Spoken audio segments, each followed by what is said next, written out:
Hey guys, in this quick tutorial, I'll show you how you can connect Pabbly to Woocommerce orders data, so let's get started. First, log into your Pabbly Connect account.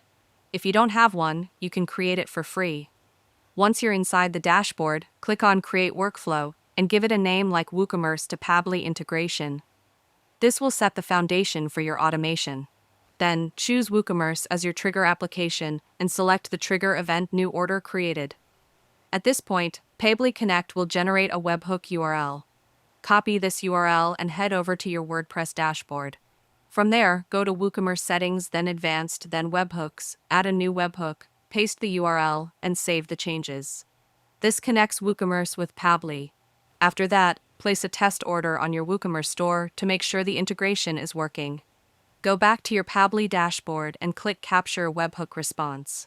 If everything is set up correctly, you'll see the customer and product details from the test order appear inside Pabbly. Finally, you can set up additional actions with this order data.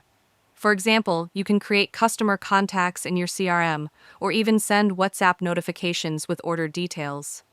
This ensures your workflow is automated and your customers get instant updates. And that's it. If you found this video helpful, consider giving it a like and subscribe.